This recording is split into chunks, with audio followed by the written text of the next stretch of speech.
भाजप शिवसेनेला किंवा शिवसेना भाजपला डावलण्याचा कोणताही प्रकार जिल्ह्यातच नव्हे तो महाराष्ट्रात घडणार नाही याची आम्ही काळजी घेऊ. छत्रपती संभाजीनगरमध्ये विजयाचं गणित मांडता येत नाही शिवसेनेला अशा पद्धतीच्या चर्चा आहे. त्यामुळे भाजप कुठेतरी विजयाचं गणित मांडायचं कसं हे आम्ही निश्चित ठरवलेलं आहे. त्याची काळजी कोणी करू नका. यासाठी एकनाथ शिंदे मजबूतीने दिवस रात्र काम करतायत, त्याच्यावर वर्किंग करतायत आणि त्यांनी घेतलेले निर्णय हे आतापर्यंत इतिहासामध्ये परफेक्ट ठरलेले आहेत.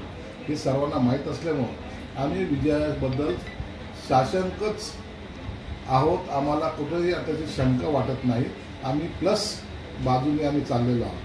म्हणून गणित मांडणं आणि ते अंमलात आणणं हे काम एकनाथ शिंदे साहेब उत्तम पद्धतीने करतात. सर्वेच्या नावाखाली भाजप फसवायचं काम करतंय का असं वाटतंय का? नाही, सर्वेच्या नावाखाली भाजप काय फसवणार. सर्वे हा फक्त आम्हाला गाईडलाईन म्हणून आम्ही सर्वे वापरत असतो. किती पर्सेंट कोण पुढे आहे, कोण मागे आहे आणि मग 2-4% पुढे मागे असलं तर त्याला प्लस कसं करायचं किंवा आणखीन आपल्याला प्लस कसं होतं या गोष्टीवर चर्चा होत असते. आणि म्हणून सर्वेचा वापर हा फक्त गाईडलाईन म्हणून केला जातो. यावर कोणतेही राजकीय आराखडे तसे मांडले जात नाही. हिंगोली असेल, हातकणंगले असेल या ठिकाणचा उमेदवार बदलणार का?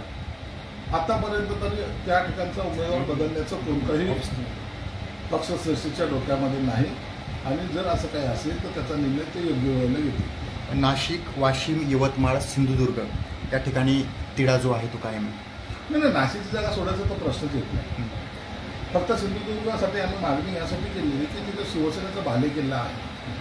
कायमस्वरूपी शिवसेनेची जागा तिकडेही निवडून आलेली आहे. म्हणून रत्नागिरी सिंधुदुर्ग हे आम्हाला द्यावा हा आमचा आग्रह आजही कायम आहे. म्हणून आम्ही त्याला अखेरला पक्षाच्या नेत्याने त्याच्यावर निर्णय घ्यायचा. परंतु जागा सोडू नये हा आमचा 100% आग्रह आहे. बरं, मनसे कधी मनसे जोडले जाणार? मनसेचा हा मेळावा झाल्यानंतर मनसेने आमच्याबरोबर जोडला जाणार.